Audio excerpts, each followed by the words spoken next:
ባሌ ክፉ ሆኖ ባልሽ የሚስተካከለው ከእግዚአብሔር ጋር ስትሆኝ። ሰው እስክሪብቶውን ጆሮ ላይ አስቀምጦ ቁልፉን በፖርሳው ይዞ ሞባይሉን እጁ ላይ ይዞ ውለዱ እያለ ሀገር የሚያዳርስ እግዚአብሔር እየተለየው ስላለ ዓለም ስላናወዘችው። ቤተ ክርስቲያን እስከ መቼ ትቀጥላለች ካልከኝ የሰው ልጅ በዲያብሎስ ነገር ልክ እስከሚሆን የክርስቶስን ሥጋ እየቆረቡ እኔ እኮ ቄስ ነበርኩ፣ እኔ እኮ መነኩሴ ነበርኩ፣ እኔ እኮ ጳጳስ ነኝ፣ ሳቆርብ ነበረ፣ ሳጠምቅ ነበረ ብትል ከቤተ ክርስቲያን ከወጣ ጌታዬ በዚያው በበረሃ ነው የምትቀረው።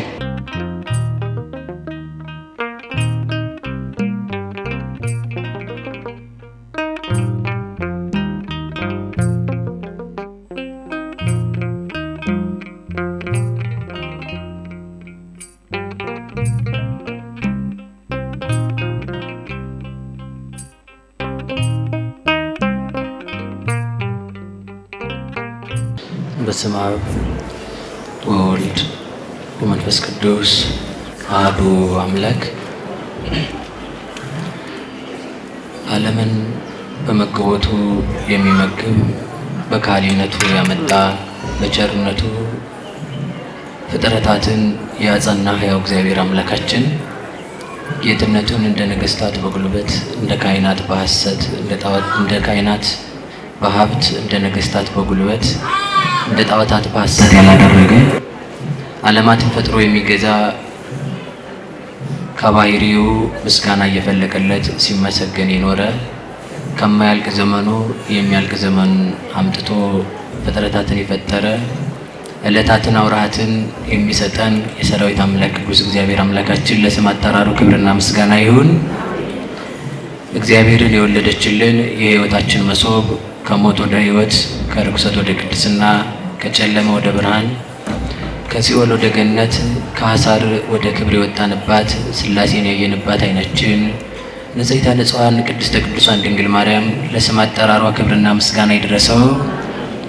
ጻድቃን ሰማዕታት፣ ደናግል፣ መነኮሳት ከቅዱሳን መላእክት ጋር ለስም አጠራራቸው ክብርና ምስጋና ይድረሳቸው።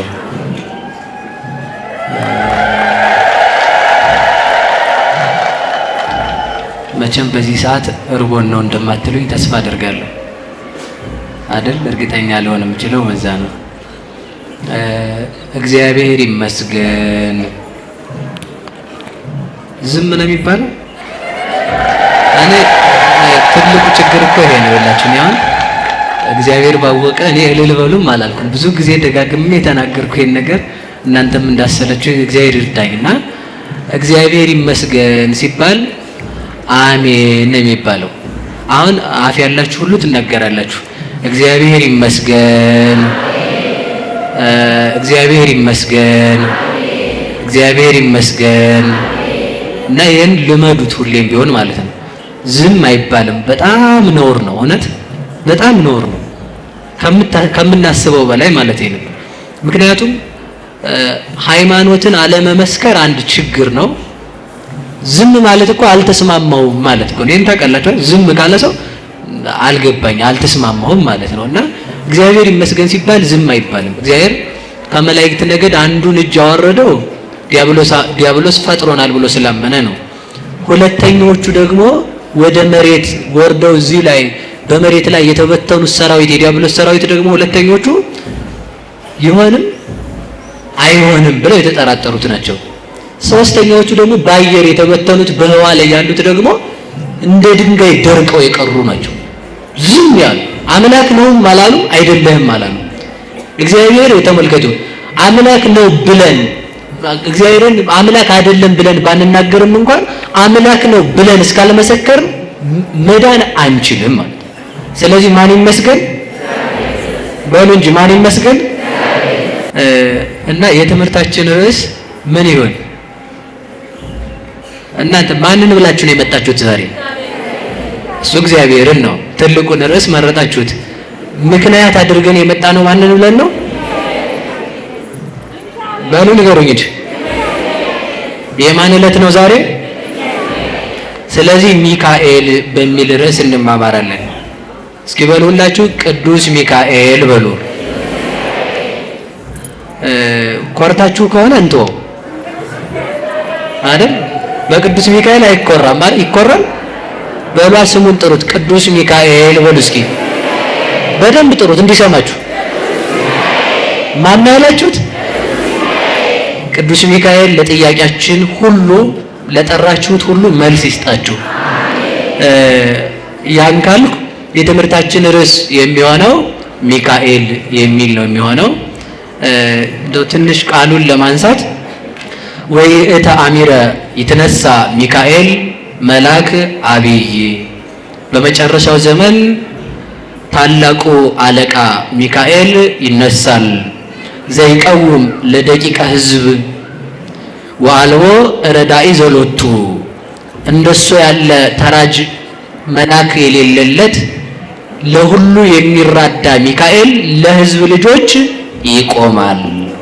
ባጭሩ አሳጥረን ስንይዘው ሚካኤል በሉ እንጂ በደንብ ለሕዝብ ልጆች ይቆማል። መቼ ስትባሉ በመጨረሻው ቀን። እስኪ መልሱልኝ፣ መቼ በሉ እንጂ። ያ የመጨረሻ ቀን ምንድነው ብለው ሲጠይቋችሁ ደግሞ ወይከውን ሕማም ወኩነኔ፣ ሚካኤል የሚቆምበት መቼ ነው ስትሉኝ፣ መከራና ቸነፈር ስቃይ በበዛበት ቀን ሚካኤል ይነሳል፣ ተነስቶም ለሕዝብ ልጆች ይቆማል ካለ በኋላ ወምንዳቤ ዘይኮነ ከማሁ እማመ ተፈጥረ ሕዝብ ዲበ ምድር። ሚካኤል የሚቆምበት መቼ ነው ብለህ የምትጠይቀኝ ከሆነም ብሎ ሲመልስ ምን ይላል? በዓለም ከተፈጠረ ጀምሮ በሕዝብ ላይ እንደዚህ አይነት መከራ መጥቶ አያውቅም። በዚያን ጊዜ ግን ሚካኤል ምን ይላል? በሉ መልሱልኝ እንጂ ሚካኤል ምን ይላል? ሚካኤል ይቆማል ካለ በኋላ እንዲህ ይላል ወበውእቱ መዋዕል ይድህኑ ሕዝብ፣ በዚያን ጊዜ ሚካኤል ሲቆምላቸው ሕዝብ ይድናሉ። ወኩሉ ዘተረክበ ውስተ መጽሐፈ ሕይወት፣ በሕይወት መጽሐፍ ላይ ተጽፎ ያለ ሕዝብ ሁሉ ይድናል። ማን ሲቆም? መልሱላችሁ። ማን ሲቆም? ማን ሲቆም? ቅዱስ ሚካኤል ይቆምልን። ትንቢተ ዳንኤል ምዕራፍ 12 ቁጥር 1 ላይ የምናገኘው ኃይለ ቃል ነው። ለተወሰነ ደቂቃ ብቻ ነው ትምህርቱንም እንድማማረው። ስለ ቃሉ እግዚአብሔር ስሙ የተመሰገነ ይሁን። ይህን ካልኩ ሁላችሁም አንድ ጊዜ በሉና ይውጣላችሁ ወይ አይሻልም?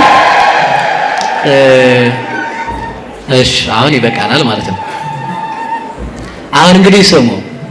ቅዱስ ሚካኤል ሁላችንም እንደምናውቀው ቅዱስ ሚካኤል እንደምናውቀው ሚካኤል ማለት የስሙ ቃል በቃል የስሙ ትርጉም ማን እንደ እግዚአብሔር ማለት ነው። እስኪ በሉ ማን በሉ እንደ እግዚአብሔር። ለዚህ ነው አንድ እናት መንፈስ ቅዱስ ገልጦላቸው ማንን ብላችሁ መጣችሁ ስል እግዚአብሔር ይላሉ። አሁን የመጣ ነው እኛ ማንን ብለን ነው? ሚካኤል ማለት ማን ማለት ነው? ማን እንደ እግዚአብሔር ነው የሚባለው? እስኪ ማን በሉ እንደማን። ስለዚህ ሚካኤል የሚለውን ስም ስንጠራ ማንን እየጠራን ነው? በሉ እንጂ ማን እንደ እግዚአብሔር። አዳራሹን በውሃ የሰራ በደመናት የሚበር ለእሱ ተመልከቱ፣ ፍጥረትን ያለ ፍጥረት ያስገኘ፣ የማይስማማውን ከሚስማማው ያዋሃደ፣ የፈጠራቸው ፍጥረታት እሱ በወሰነላቸው ልክ የሚኖሩ እንደ እግዚአብሔር ያለ ማን አለ ማለት ነው። ሚካኤል ማለት ምን ማለት ነው? ማን እንደ እግዚአብሔር ማለት ነው። አንድ ሀሳብ ብቻ አንስቼ ወደ ትምህርቱ ልገባ ነው። እግዚአብሔር አምላካችን መላእክትን ያለ መልአክ ነው የፈጠራቸው። እግዚአብሔር አምላካችን ሚካኤልን ያለ ሚካኤል ፕላን የፈጠረው እግዚአብሔር ብቻ ነው። በደንብ አድርጋችሁ ስሙ። መልአክ አልነበረም ለሚካኤል እግዚአብሔር ሳይፈጥረው እንደሱ ያለ መልአክም አልነበረም። እሱን የሚመስል መልአክም የለም፣ እስከ ዘላለም አይኖርም። ሚካኤልን የሚመስል መልአክ አይኖርም። መላእክት አልነበሩም፣ መላእክትን አመጣቸው። እንደ እግዚአብሔር ያለ መልአክ ሳይኖር መልአክን ያመጣ፣ ሰማይ ሳይኖር ሰማይን ያመጣ፣ መሬት ሳትኖር መሬትን ያመጣ፣ ሰው ሳይኖር ሰውን ያመጣ፣ እሳት ሳይኖር እሳትን የፈጠረ ያመጣ እንደ እግዚአብሔር ያለ ማን አለ? በልጅ እንደ እግዚአብሔር ያለ በሉ ንገሩኝ። ማን አለ እንደ እግዚአብሔር ያለ? ሰው ተመልከቱ። ሊቅ ቢሆን ተምሮ ከመምህር ስትደክም ኖረ። ዜማ ብታመጣ ዜማውን ከመላክ አመጣሁት ብትል እንኳን መላክም እንኳን ያገኘው ከእግዚአብሔር ነው። ልብስ ብታመጣ ልብስን ያገኘው ከእጽዋት ነው። እጽዋትን ያስገኘው እግዚአብሔር ነው። ሌላው ቀርቶ ተመልከቱ፣ ሰው ሶላርን ሰራው ቢል እንኳን ሶላር የተኮረጀው ከጨረቃ ነው። ጨረቃን የፈጠረው እግዚአብሔር ነው። ያን ባይሆን አሁን ሞባይል ሰራን፣ ፎቅ አመጠቅን፣ ፎቅ ከፍ አደረግን፣ ኒውክሌር ምናምን አለ፣ ሳተላይት አመጠቅን ብትል የፈለገ ነገር ብደሰኩር ያመጣው እግዚአብሔር ከሰራው ነገር ላይ ለቃቅመህ ነው። ከየት ነው የመጣው? በሞት ነገሩ። እስኪ አሁን ሰው የራሱ የሆነ ምን ሊያመጣ ይችላል? ምንም ነገር የለው። የራሱ የሆነ አንዲት ነገር የሌለው ሰው እኮ ነው የሚኮራው ማለት ነው። ስለዚህ ተመልከቱ፣ የራሱ የሆነ ነገር የለውም። እግዚአብሔር ግን እንደሱ ያለ ማን አለ? እስኪ እንደውም በሞት ያፈርሰውላችሁ በደንብ አስቡ፣ በደንብ ማለት ነው። እንደው እሳት አልነበረም መጣ ሰው ክብሪት እሳት ማንደድ እንጂ እሳት ማምጣት አይችልም። ይችላል? ትችላላችሁ? እስኪ እናንተ ያመጣችሁትን ፈልጋችሁ አንድ እንደው አምጡ፣ አንድ ትንኝ የሚያህል አምጡ እስኪ። በፍጹም የለም። እግዚአብሔር ግን ተመልከቱ የሌለውን ማምጣት የሚችል ከእግዚአብሔር በቀር የለም። እስኪ በሉ የሌለውን በሉ የሚያመጣ ማን ብቻ ነው? የቅዱስ ሚካኤል አምላክ እግዚአብሔር ብቻ ነው። ስለዚህ ሚካኤል የሚለውን ስም ስንጠራ እግዚአብሔርን መጥራታችን ነው። ለምን? ማን እንደ እግዚአብሔር ያለ አለ የሚል የስሙ ትርጉም ስላለው ማለት ነው። ስለዚህ ተመልከቱ እንደ እግዚአብሔር ያለ ማን አለ? ፍጥረት ሳይኖር ያመጣ የሌለውን ማምጣት የሚችል እግዚአብሔር ነው። በሉ ሁላችሁም የሌለውን በሉ የሚያመጣ ማን ነው? ንገሩኝ። እግዚአብሔር ነው።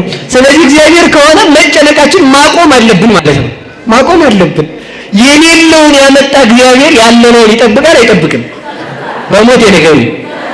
የሌለነውን አምጥቶ ሰው ያደረገ እግዚአብሔር ያለነውን ማብላት ይችላል አይችልም? የሌለነውን ተመልከቱ። ፍጠረን ሳንለው የፈጠረን እግዚአብሔር ጠብቀን ሳንለው ይጠብቀናል አይጠብቀንም? አንዳንድ ሰው አሁን ጸሎት የሚጸልየው የመኪና አደጋ እንዳያጋጥመው፣ ጤናው እንደዛ እንዲሆን፣ እንደዛ እንዲሞላ፣ ንግዱ እንዲሳካ፣ ሰውም እንዲወደው ነው አሁን ሰው የሚጸልየው። ወይም ደግሞ ሆዱ እንዲሞላ ደረቱ እንዲቀላ ነው። ሌላ ምንም ትርጉም የለውም። በፍጹም በጸሎታችን እንደዛ አይደለም። ጸሎት ማለት ተመልከቱ፣ ጸሎት የምንጸልየው እግዚአብሔርን ለማመስገን ብቻ ነው የሚሆነው። ወይስ እግዚአብሔርን በሉ ለማመስገን ለምን ካላችሁ ተመልከቱ፣ እኛ ሳንፈልግ ያመጣን እግዚአብሔር ሳንፈልግ ያኖረናል። የኛን ጉድለት የሚያውቅ ከእግዚአብሔር በቀር ማንም የለም። ማን አለ? እንዲያውም በሞት ያፈርሰውላችሁ ሰው አሁን እኛን በደንብ አድርጎ ቢያውቀን የሚያኖረን ይመስላችኋል? በሉ ንገሩኝ እንጂ አሁን እኔንም እናንተ ዝም ያላችሁኝ በደንብ ስለማታውቁኝ ነው። እኔ እውነቴን ነው፣ በዚህ ፍጹም ደስ ነው የሚለኝ። ለምን መሰላችሁ? የሰውን ሐሳብ የሰውን ጉድ ተሸክሞ ሰው 30 ደቂቃ ይቆያል። እንደውም ይላሉ ሊቃውንት ሲራክ ሲናገር ምን ይላል? ወሬኛ ሰው እና ጦር የተተከለበት ሰው ሁለቱ አንድ ናቸው ይላል። እስኪ በሉ ወሬኛ ሰውና በሉ ጦር የተተከለበት ሰው ምን አይነት ናቸው? በሉ እንጂ ንገሩኝ። ጦር የተወጋ አሁን በሞት ያይወልባችሁና እሾክ ቢወጋችሁ ቀለል አድርገው ብዬ ነው። እሾክ ቢወጋችሁ እሾኩ ሳይነቀል ዳቦ ይመጣ ትዝ ይላችኋል? ግን አሁን በጣም የሚቸኩለው ሰው ጎኑ ላይ ጦር ቢገባ ጦሩን አውጥቶ እስከሚጥለው ነው። ተመልከቱ። የዚህ ዓለም ሰው ተመልከቱ፣ የሰውን ክፋት ሲያገኝ ያንን ክፋቱን ተንፍሶ እስከሚያርፍ ነው የሚቸኩል። ያን ክፋት ማለት ያቺ አንዷን ክፋት ይዞ እንደ ሰይጣን እስከሚተነፍስ ማለት ነው። አሉ ይባላል። ንጉሱ መላጣ ሆኖ ለማንም እንዳትናገር ቢሉት ፈርቶ ጉድጓድ ውስጥ ገብቶ እዛ ውስጥ ሆኖ ንጉስ መላጣ ናቸው አላሉ። የሚተነፍስበት አጥቶ ማለት ነው። አሁን ሰው ወሬኛ የሆነው ለምን ይመስላችኋል? ቲክቶክን የሚወደው ምናምን እንደዚህ መጽሐፍ አሁን እነዚህ ነገሮች በሰው ላይ በጣም የሰፈኑበት ለምን ይመስላችኋል? ሰው ወሬኛ ስለሆነ የሚሰማው ስላጣ የሚተነፍስበት ይፈልጋል ያንን ማለት ነው። እና በሉ እንደ እግዚአብሔር ያለ በሉ እንጂ ማን አለ? ተመልከቱ። የእኛም መረጃ ሳያሰጠ የያዘ እግዚአብሔር ነው። ኃጢአታችንን ግልጥ ሊያደርገው ማለት ነው። እንኳንስ አደባባይ መውጣት ተመልከቱ፣ ባለንበት ላይ ተቀብረን ብንኖር ይሻለን ነበር። እንደ እግዚአብሔር ያለ ገመና ሸፋኝ ማን አለ? አይላችሁ ሰው ተመልከቱ፣ ገመናችንን ቢሸፍንልን እንኳን ወዳጅ ሳለን ነው። አሁን ይላዱልቶቹ እንዳላወጣው ይባላል። ቲክቶክ ላይ ነው የምለቀው፣ እንደዛ ዩቲዩብ ነው የምለቀው፣ አሰጣለሁ ወራፍ ያዘው። እግዚአብሔር ስንጣለው መረጃ የማያወጣ አምላክ እኮ ነው። ተመልከቱ፣ ተጣልተነው ዝም። እውነቴን ነው። እንደ እግዚአብሔር ያለ ማን አለ? እስኪ ነው እንደ እግዚአብሔር ያለ ነው ማን አለ? የዚህ ዓለም ሰው ልብ በጣም ብታምነው ያንተን እምነት አይቶ ለጥቅም ይክዳል። እግዚአብሔር ግን ክደውም ያምናል። ክደውም እንኳን ቢሆን ስትመለስ የታመኑ እጆች አሉ አንተን ለማንሳት። የዚህ ዓለም ሰው አጥብቀህ ስትቀርበው ጥቅም ፈላጊ ያደርጋል። እግዚአብሔርን ግን አጥብቀህ ስትቀርበው እሱ ደግሞ ለአንተ ጥቅም ይሰጣል። የዚህ ዓለም ሰው በወደድከው ቁጥር ጥላቻ ያድርበታል። ሰውን ተመልከቱ፣ አጥብቃችሁ ብትወዱት አጥብቆ ነው የሚጠላችሁ፣ ወረተኛ ስለሆነ ማለት ነው። እግዚአብሔር ግን ወረት የሌለው አምላክ። እንደ እግዚአብሔር ያለ ማን አለ? በሌላችሁ እንደ እግዚአብሔር ያለ በሉ ማን አለ? እስኪ አሁን እግዚአብሔር ወረት ቢጨርስ ዛሬ አልቀን አይደለም የምናድር? ወዶ ፍቅሩ ቢያልቅ ማለት ነው። ታምኖ እግዚአብሔር አይከዳም። ሰው ነው ታምኖ የሚከዳው። ሰው ነው እንደ ሸምበቆ ምርኩዝ የሚያደርገውና ራሱን የሰጠን በቅዱስ ሚካኤል ስም ራሱን የገለጠልን እግዚአብሔር ስሙ የተመሰገነ ይሁን። ስሙ የተመሰገነ ይሁን። ይሄን ካልኩ እግዚአብሔር አምላካችን አንድ ነገር ሰራ። እግዚአብሔር አስቀድሞ መላእክትን በፈጠራቸው ጊዜ ተመልከቱ፣ ቅዱስ ሚካኤልን በጣም ነው የምንወደው። የእውነት ለመናገር ማለት ነው በጣም ነው የምንወደው። የምንወድበትን ምክንያት እናታችን ድንግል ማርያም ሳትፈጠር ይዞ የተገኘ መልአክ ስለሆነ ነው። ማንን በእንጂ አስቀድሞ ተመልከቱ፣ ድንግል ማርያም አስቀድማ የተሰበከችው ለመላእክት ነው። ለማን ነው?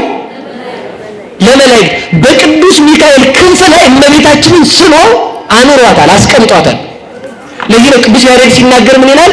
ሚካኤል መልአክ በክነፍ ጾራ፣ ቅዱስ ሚካኤል በክንፉ ተሸከማት ይላል። እስኪ ቅዱስ ሚካኤል በሉ በክንፉ ተሸከማት። ለዚህ ነው ደረቅ ጊዜው ሲያመሰግነው እንለለባይቲታ አልቦ ዘይት ማሰለከ በልማደ ምሕረት ወሳይል እንለለባይቲታ ይትከ ማርያም ድንግል። ቅዱስ ሚካኤል አንተን በቸርነት የሚመስል በመራራት የሚመስል ከርሩዋ ከእህትህ ከድንግል ማርያም በቀር ማን አለ ይላል። ያችን ድንግል ማርያም ርሪት የሆነች እናት ድንግል ማርያምን በክንፉ ይዞ ስለኖረ ተመልከቱ ምን ይባላል ካላችሁ ተመልከቱ የድንግል ማርያም መነስር ተብሎ ይነገራል። እመቤታችንን ለመላእክት በክንፉ ላይ የገለጠ መልአክ ቅዱስ ሚካኤል ነው። እሱን የሰጠን መድኃኒዓለም የተመሰገነ ይሁን። ምን አለ መሰላችሁ? በክንፉ ተሸከማት ካለ በኋላ መንጦ ላይ ተደመና ሰወራ። ደመና ክብር ነው። በክብር በባለሟልነት የአምላክ እናት እንደመሆኗ በሚካኤል ክንፍ ላይ ተሳለች አለ። ከዛ ተመልከቱ መጋረጃ ሰጋረዳት አለ። ተመልከቱ ሚካኤል ክንፍ ላይ ብትሆንም ለመወለድ ዘመናት ቀርተዋት ነበር አለ። ምን ቀርተዋት ነበር? በሞት የነገሩኝ። ስለዚህ ሚካኤል ሲመጣ ማን ይመጣል? በሉ እግዚአብሔር በሉ እንጂ ማን ይመጣል ወደኛ? ቅዱስ ሚካኤል ሲመጣ ማን ይመጣል? እናታችን ቅድስት ድንግል ማርያም። ምክንያቱም ተመልከቱ ድንግል ማርያም በወረቀት አይደለም የተሳለችው። እንግዲያስ በሚካኤል ክንፍ ነው። ይሄው ጥገባውና እንግዲህ ለይለይል ሰው ምን ያው ያምነዋል ሰው በቅዱስ ሚካኤል ክንፍ ላይ የኖረች እናት ያለች እሷን የሰጠን እግዚአብሔር የተመሰገነ ይሁን። እሺ ወደ ነገራችን እንሂድ። ማን ይነሳል? ሚካኤል በሉ እንጂ ማን ይነሳል?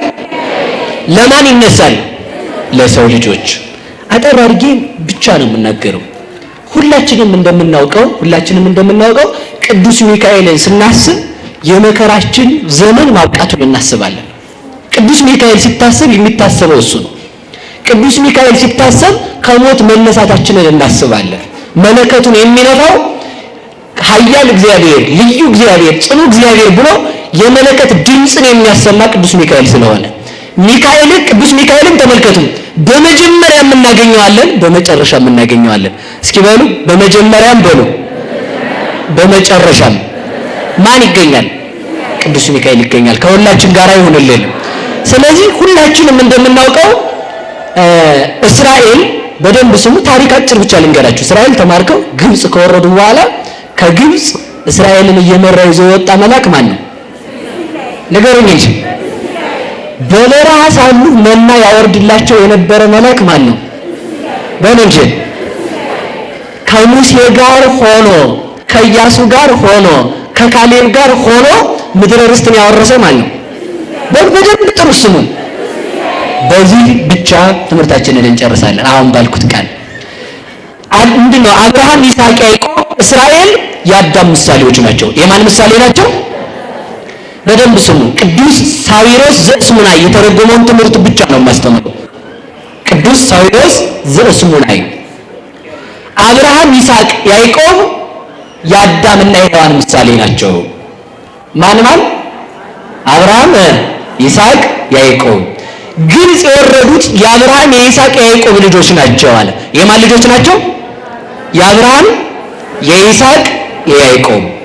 የአብርሃም የይስሐቅ የያዕቆብ ልጆች ግብጽ ከወረዱ በኋላ ተመልከቱ፣ ግብጽ ከወረዱ በኋላ በሙሴ መሪነት በቅዱስ ሚካኤል ጠባቂነት ሙሴ በፈርዖን ፊት ቆመ ይላል።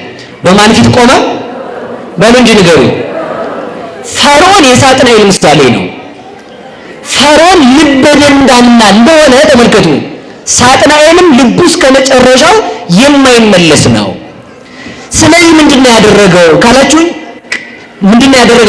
ሙሴ በፈርዖን ፊት ቆሞ ሕዝቤን ልቀቅ ብሎ የቆመ ነቢይ ማን ነው ብላችሁ ብትሉ ሙሴ ነው።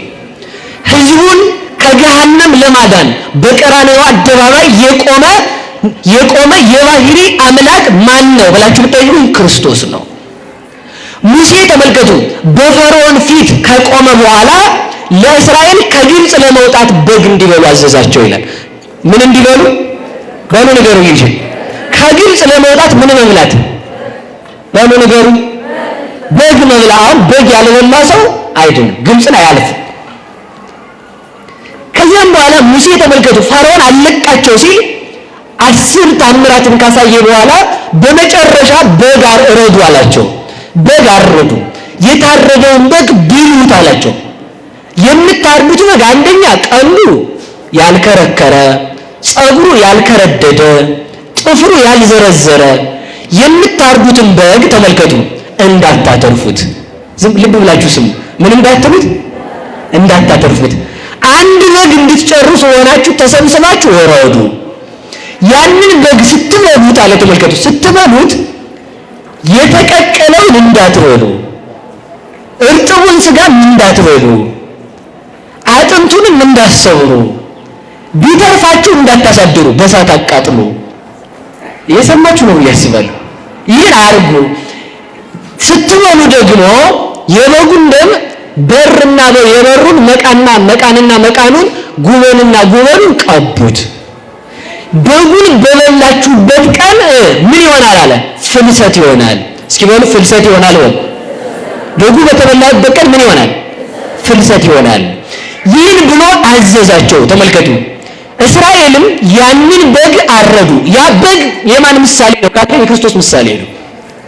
ቀንዱ ያልከረከረ፣ ጥፍሩ ያልዘረዘረ፣ ጸጉሩ ያላረረ ወይንም ደግሞ ጸጉሩ ያልከረደደ ያልዘረዘረ መሆኑ ክርስቶስ በባህሪው ንጹህ እንደሆነ ኃጢአት እንደሌለበት ያስረዳል። ወሞተ ዘእንበለ ኃጢአት ተብሎ ተነገረለት ስለሆነ ያለ ኃጢአት የሞተ። እስኪ በሉ ያለ ኃጢአት የሞተ።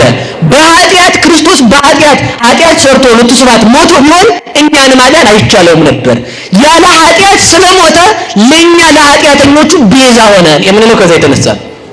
ያ በግ ማን ነው ከተባለ ተመልከቱ፣ በጉ ክርስቶስ ነው። መቃንና መቃን አሁን በከተማችን በተለይ አዲስ አበባ ላይ በዝተዋል። እነዚህ በግ እያረዱ ሰንደቅ ዓላማ እየሰቀሉ ቴዎድሮስ ሊመጣ ነው እያሉ በግል ቤት መታወቂያ እየሰጡ መታወቂያው በፖስታ ቤት እየተሰጠ በግል እያደራጁ ቤተ ክርስቲያን ረክሳለች እያሉ ምዕመኑን ከቤተ ክርስቲያን እያወጡ የጨረሱ ሌባዎች አዲስ አበባ በዝተዋል። ማንሳትም የፈለኩት ለዚያ ነው። የበግ ደም ተመልከቱ፣ የበግ ደም አያድንም። የሚያድነው የአማናዊ በግ ደም የክርስቶስ ደም ነው። መቃንና መቃኑን ቀባው ተብሎ ለሙሴ ተነግሯል። ለጊዜው መላከ ሞት ወደዚያ ቤት እንዳይገባ እስራኤልን እንዳይቀስፍ ነው። ፍጻሜው ግን ምን መሰላችሁ? መቃንና መቃን የተባለው ከንፈራችን ነው። ጉበንና ጉበን የተባለው ዳርና ዳሩ ነው። የበጉን ደም የቤቱን በር ቀባው ማለት የክርስቶስን ሥጋና ደም ተቀበሉ ማለት ነው። ስንቀበል ከንፈራችንን ስለሚነካን ነው። መላከ ሞት እንዳይቀስፈን የሚያድነን የተራ በግ ደም ሳይሆን የአማናዊ በግ ደም የክርስቶስ ደም ነው። ያኛው በግ የማይናገር በግ ነው። እኛ የምንሰዋው በግ ግን የሚናገር በግ ነው። ያኛው የግብፅ የእስራኤል በግ ተመልከቱ፣ የማያውቅ በግ ነው። እኛ የምንሰዋው የምንቀበለው በግ ግን ተመልከቱ፣ የምንቀበለው በግ ግን አዋቂ ማይመረው ዋት የሆነ ክርስቶስ ነው። ያኛው በግ ተመልከቱ ጊዜያዊ በግ ነው። ይሄኛው በግ ግን አማናዊ በግ ክርስቶስ ግን በአዲስ ኪዳን የበግ ደም ሳይሆን የክርስቶስ ደም ነው። ስጋውን ብሉት ማለት ምን ማለት ነው? የክርስቶስን ስጋና ደም ተቀበሉ ማለት ነው። ስለዚህ ተመልከቱ ፍልሰት የሚሆነው እንድንቀበል የታዘዝነው የክርስቶስን ስጋ ነው። እስኪ በሉ እንድንቀበል የታዘዝነው በሉ የማንን ነው? የእነዚህ ሰዎች አንዱ ተልኳቸው ኢትዮጵያን ወደ ይሁዲዝምነት መቀየር ነው፣ ወደ ኦሪት መመለስ ነው። እዚህ ጋር በየግላቸው ርትዕት ተዋሕዶ፣ የኤረር ተራራ ድምፅ፣ ትጉሃን መማክርት ምናምን እያሉ የሚደሰኩሩ ሰዎች ሐሰት ናቸው። እየሰማችሁ ነው እንግዲህ። ከለየላችሁ ለይላችሁ፣ እውነቱን ተናግሬ ነው የምጨርሰው። ስለዚህ ተመልከቱ በግ ማን ነው በሉ? ክርስቶስ ነው እንጂ በጋችን ማን ነው? ያኛውን በግ የበሉት ሰዎች ሞተዋል፣ በረሃ ላይ አልቀው ቀርተዋል፣ በመቅሰፍት አልቀዋል። አማናዊ በግ ክርስቶስን የበሉ ሰዎች ግን ለመንግስተ ሰማያት ይበቃሉ። በአዲስ ኪዳን በግ አርደህ ቤትህን ቀባ የሚል መጽሐፍ የለም፣ ተተርጉሟል። ያ በግ ማን ነው? ክርስቶስ። የዛ የበግ ደም ማን ነው? የክርስቶስ ደም። አጥንቱን አትስበሩት፣ ወልድን በመለኮቱ እንዳሪዎስ ፍጡር አትበለው። ቅቅሉን አትብላ። ሲቀቀል ስጋው እሳት በመታው ጊዜ ምን ይላል? ይፈርሳል። ክርስቶስ በመቃብር ፈርሷል፣ በስብሷል ብለህ የክርስቶስን ስጋና ደም አትቀበል ማለት ነው። ስለዚህ እርጥቡን አትብላ፣ እርጥቡን ስጋ አትብላ ማለት ደግሞ ምን ማለት ነው? ክርስቶስ ከስጋው ጋር የክርስቶስን ስጋ ስትቀበል ደመ ነፍስ አለው ብለህ አትቀበል። ነፍስ የተለየው መለኮት የተዋሃደው ስጋ ነው ብለህ ተቀበል እንጂ ስትበሉ 18 ሰዓት ጾማችሁ ብሉት ብሏቸዋል። 18 ሰዓት ጾማችሁ ብሉት ያለው ተመልከቱ፣ ለጊዜው መራራ ነገር እንዲሰማቸው ነው። ሐሞት ጨምራችሁ ብሉት አላቸው። ለጊዜው ቂጣ ይበላሉና እንዲመትንላቸው ነው። ቂጣም የክርስቶስ ምሳሌ ነው። ቂጣ የሚጋገረው ያለ እርሾ እንደሆነ ተመልከቱ። ያለ ቀኑ አመጣሁት መሰላል። አሁን የጸሎት ሐሙስ ቂጣ ሲጋገሩ የከተማ ሰው በእርሾ ነው። እናንተ ደግ አይደላችሁ? አይጋገርም በፍጹም። በእርሾ መጋገር፣ እርሾ የዘር ምሳሌ ነው። ያለ እርሾ መጋገር ተመልከቱ፣ ክርስቶስን በለ ዘር ይወለዳል ብለው ነበር እየሰበኩልን ያለን። አሁን ግን እኛ ጋግረን ስንበላ ያለ እርሾ ጋግረን የመብላታችን ምልክቱ ምንድነው ካላችሁ፣ ክርስቶስን በለ ዘር ተወልዶ አድኖናል። ያለምን በሞት የነገሩ እንጂ ያለ ዘር ተወልዶ አድኖናል ብለን ነው። ስለዚህ ተመልከቱ፣ ከዚያ ምን አላቸው? 18 ሰዓት ጾሙ አላቸው። 18 ሰዓት ጾመን በአዲስ ኪዳን የክርስቶስን ስጋና ደም መቀበል ስላለብን ነው። ከዚያ ተመልከቱ መራራ ሐሞት አርጉበት አላቸው። ለጊዜው እንዲመትንላቸው ነው። ፍጻሜው ግን ክርስቶስ በመስቀል ላይ መራራ ሐሞትን ይጠጣልና ነው። በአዲስ ኪዳን ያለን ሰዎች አቆራቢም ቆራቢም 18 ሰዓት ይጾማል። ይህ ግዴታ ነው። ለምን ከተባለ ክርስቶስ በመስቀል ጌታ ሆይ አንተ በመስቀል ላይ የሆነ መራራ ሐሞት ጠጥተህ ነበር ብለን ለማስታወስ ነው። ከዚህ የተነሳ ይህን እናደርጋለን። በጉን በበሉበት ምሽት ስደት ሆነ። በምስኪ በጉን በሉ በበሉበት ምሽት ምን ሆነ? ተናገሩ እንጂ ስደት ሆነ። ያን በግ ሲበሉ ተመልከቱ፣ ሁለት ነገር ታዘዋል። እየቸኮላችሁ ብሉ። እስኪ በሉ እየቸኮላችሁ ብሉ። አሁን እንግዲህ ስትበሉ የታዘዛችሁት እየቸኮላችሁ ነው መብላት። እሺ ምን ማለት ነው? ሞት አለብኝ እያላችሁ ብሉት። ሞት መቼ እንደሚመጣ አታውቁም። ለጊዜው ተመልከቱ፣ መንገደኞች ስለሆኑ ጫማ አድርገው ቆብ ደፍተው ወገባቸውን ታጥቀው ዱላቸውን በእጃቸው ይዘው ቶሎ ግጥም ግጥም ግጥም ግጥም አድርገው በሉት። ለምን? የቸኮለ ሰው የወታደር አበላልና የቸኮለ ሰው አበላል እንደዚያ ነው። ቶሎ በልቶ ታክሲ እንዳያመልጠው ጠዋት ይወጣል ሰው ላጥ ላጥ ላጥ ላጥ አድርጎ ማለት ጫማውን ለብሶ። ልክ እንደዚያ ተመልከቱ። ሞት መቼ እንደሚመጣ አታውቁምና ሞት ሳይቀድማችሁ የክርስቶስን ሥጋና ደም ብሉ ማለት ነው። እስኪ በሉላችሁ ሞት ሳይቀድማችሁ በሉ። እሺ በሞት ያፈርስ ሆነ። አሁን እኮ በጣም ሰው አስቸጋሪ ሆኗል እኮ። እሺ መቼ ነው የምትሞቱት? ነገሩኝ እንጂ። እሺ የሚቆረበው መቼ ነው? ተናገሩ እንጂ።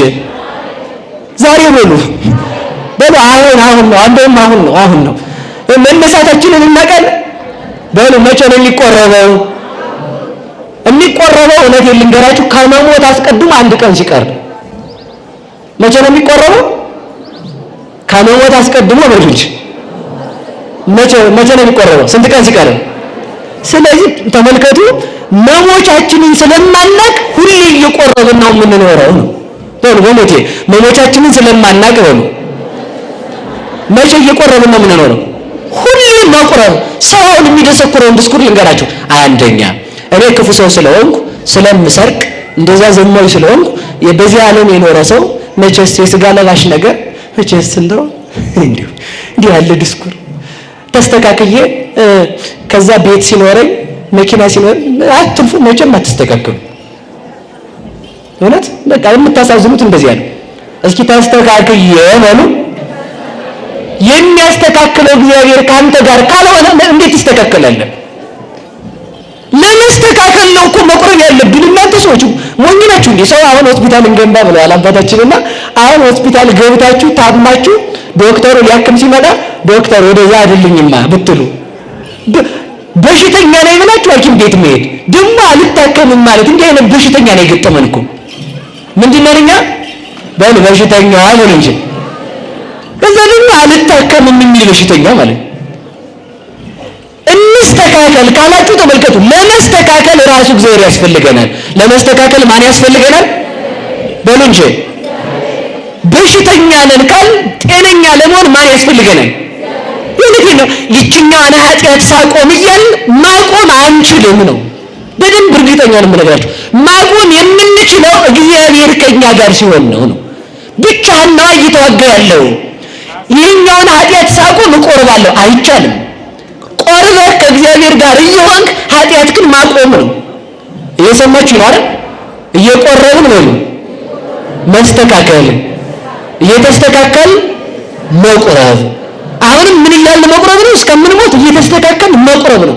ሰው ተመልከቱ በጣም ተንኮለኛ ነው። ቀድሞ አትብላ ቢባል በላ ጸበለስን ማለት ነው። አሁን ደግሞ ብላ ቢባል ደግሞ አልበላም። እንዴት አይነት ጥጋበኛ ሰው መሰለችሁ! አትብላ ሲባል እበላለሁ። እስኪ ነው አትብላ ነው ብላ ሲባል ደግሞ አልበላም። እንዴ አትብሉን በላ አትቀበሉን በላችሁ እንዴ እንድትቀበሉ ጎበዝ ተቀበሉ። እውነቴን ነው። ያለ እግዚአብሔር ባህሪን መሻገር አይቻልም። እግዚአብሔር ብርሃን ካልሆነልን ይህን ጨለማ ዓለም መሻገር አንችልም። ያለ እግዚአብሔር ሕይወት የለንም። ከዛፍ የተለየ ቅርንጫፍ ቅጠል እንደማይለመልም ፍሬ እንደማያፈራ ተመልከቱ። ከግንዱ ከለያችሁት ፍሬ ማፍራት ይችላል ወይ? በሞት ያፈርሰ ከግንዱ የተለየ ቅርንጫፍ ወይንም ክንፍ ፍሬ ማፍራት ይችላል? በሞት ንገሩኝ እንጂ። እና ምን ሆናችሁ ነው ሲስተካከል ነው ምቆርብ የምትሉ? ከክርስቶስ ተለይተ ፍሬ ማፍራት አትችልም። በዚህ እኮ ነው ሀበኒ ግበር ፍሬ ዘያሰምረከ ከማስተር በላይ ሌከ አይደለም። በቅዳሴ ጊዜ የሚጸለየው ሲቆርቡ ምንድን ነው? እባክህ ጌታ ሆይ በመጨረሻው ቀን በአንተ ላይ ሆኜ ፍሬን አፈራ ዘንድ ፍቀድልኝ። ከክርስቶስ ተለይቶ ፍሬ ስለሌለ መስተካከልም ከእግዚአብሔር ጋር ሲሆን ነው። ሕይወት ማግኘትም ከእግዚአብሔር ጋር ሲሆን ነው። መንግስተ ሰማያትን መውረስም ከእግዚአብሔር ጋር ሲሆን ነው። ማሸነፍም ከእግዚአብሔር ጋር ሲሆን ነው። ባህርን መሻገርም ከእግዚአብሔር ጋር ሲሆን ነው። ደስታም ከእግዚአብሔር ጋር ሲሆን ነው። ከእግዚአብሔር ጋር ካልሆን ሁሉን እናጣለን። ከእሱ ጋር እንድንሆን መድኃኒዓለም ይርዳን። ስለዚህ ሁላችሁም እጃችሁን አውጡ። እንዲህ አይነት ቀልድ እኔ አልፈልግም። እውነቴን ነው፣ በፍጹም ነው አልፈልግም። እየሰማችሁ ነው? እየቸኮልኩ ነው እበላለሁ። ስስት አይደለም ያልኩኝ። እየቸኮል ተመልከቱ። አሁንና ቆይ እንዳታወርዱት። ሰነፍ ከኛ በቀር አለ አለ ሰነፍ? እውነቴን ሰደበን እንዳትሉኝ ስለ እግዚአብሔር ብያቸዋለሁ። ሰነፍ አለ? አምዱቱ ዘይል ዘንበለ መቃብሩ። ተመልከቱ። ሰነፍ ማን ነው ካልከኝ መቃብሩን ትቶ ሌላ የሚያስብ ሰው ነው አለ። ተመልከቱ። ሰነፍ ማን ነው?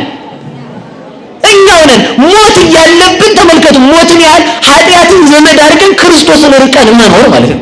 ከሱ ጋር እንድንኖር መድኃኒዓለም ይርዳን። ስለዚህ እየቸኮልን እንበላለን። ትቆርባላችሁ ከዚህ በኋላ አይደል? አዎ በሉ እንጂ። የምትደሰኩሩትን ዲስኩርስ ስለማቀው ነው። ባሌ ክፉ ሆኖ ባልሽ የሚስተካከለው ከእግዚአብሔር ጋር ስትሆኝ ነው። ልጄ ክፉ ሆነ ልጅሽ የምትስተካከለው ከእግዚአብሔር ጋር ስትሆኝ ነው። ጎረቤቶቼ ነገረኛ ናቸው።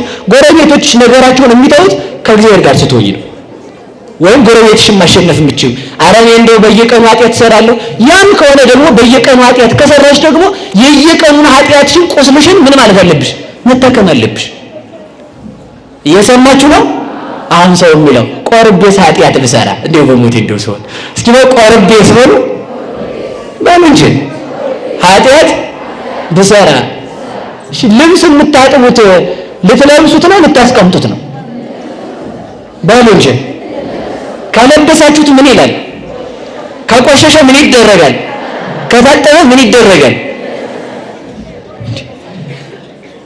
ልብስ ነው እኮ አንተ ነው። ሰው ስለሆንክ በኃጢአት ትቆሽሻለህ። ስትቆሽሽ ደግሞ እግዚአብሔር አንተን አውጥቶ አራዚያ ጋርቤጅ ነው የምጥለው ያወረጉህ። እንግዲህ ምን የሚያደርግ በሳሙና በሆሞ እጥብ አድርጎ እንደናንተ ቋንቋ ብዬ ነው እጥብ አድርጎ ሽታዋን ውጭት አድርጎ ሳጥን ቁጭ፣ ከዛ ለሆነ ቀን ልብስ፣ ከዛ ቆሽሽ ስትል ደግሞ እጥብ። እንደ ውሃ እግዚአብሔር ነው፣ እንደ ሳሙናው ስልጣነ ክህነት ነው። የመታጠቢያችን ወንዝ የተባለችው ቤተ ክርስቲያን ወይም ንስሐ ነው። ከለዚያ ተመልከቱ ታጥበህ እንደመታጠብ እዚያ እንደመጨፍጨፍ በሳሙና በሆሞ እንደመመታት ተመልከቱ። የምትሰግደው የሚጸጥ ጾም ቀኖናው ነው። ከዚያ በኋላ ፀሐይ ላይ እንደመሰጣት ተመልሰህ ከክርስቶስ ጋር ትዋሃዳለህ። ያን እርጥብ ባህሪን ትተዋለህ። ስትለበስ ደግሞ ተመልሰህ ትቆሽሻለህ። ስትቆሽሽ ደግሞ መድኃኒቱ ምንድነው? በሉ መታጠብ በሉ እንጂ መድኃኒቱ ምንድነው? በሉ እውነቴን ነው። እግዚአብሔርን አመፀኛ አምላክ የሚያስብለው እንዲህ ቢላን ብቻ ነበረ። ስጋና ደሙ የሚሰጠው ለንጹህ ሰው ነው ቢል ማለት ነው። ስጋና ደሙ የተሰጠው ለኃጢአተኛ ለጻድቃን በሉ እንጂ ንገሩኝ። ለኃጢአተኛ ለጻድቃን ደግሞ እኛ ምንድን ነን? ኃጢአተኛ ስለሆን ምን አንልም የምንል ሰዎች ነን። እንዲህ አይነት ሰይጣን ያመጣብን ሃይማኖት የመሰለ ትህትና የመሰለ ትዕቢት እኮ ነው። ተመልከቱ። ትህትና የመሰለ ትዕቢት የሚወቅሰን እኮ ለምን መሰላችሁ? ጸሐፍት ፈሪሳውያን እንዲህ አላቸው፣ ከዘማውያን ጋር ይበላል፣ ከኃጢአተኞች ጋር ይውላል፣ የእነሱ ወዳጅ ነው ሲሉት እንዲህ አላቸው፣ በሽተኞች መድኃኒትን ይፈልጉታል አላቸው። እስኪ በል በሽተኞች በሉ ማንን ይፈልጉታል አለ። ስለዚህ እኔ የማስፈልገው ለእናንተ የዳንነን ላላችሁ ሳይሆን በሽተኛ ለሆኑት ነው። ስለዚህ እግዚአብሔር የሚያስፈልገው ለማን ነው? በሉ ለእኔ በሉ። ስለዚህ ለምን ስጋዬን ደሜን ተቀበልክ ካለ ክርስቶስ ሆይ አንተ የምታስፈልገው ለበሽተኛ ነው። ምክንያቱም እኔ የመጣሁት ለጻድቃን አይደለም ለኃጥአን ነው ብለሃል። አንተ የምታስፈልገው ለበራላቸው ለቅዱሳን ሳይሆን ላልበራልኝ ለእኔ ነው ማለት አይደለም። ሙት ለሆንኩት ለእኔ ነው ብለን ስጋውና ደሙን እንድንቀበል መድኃኒዓለም ይርዳን። ስለዚህ ሁላችሁም ትቆርባላችሁ አይደል? አውጡ እጃችሁን። ትቆርባላችሁ አይደል?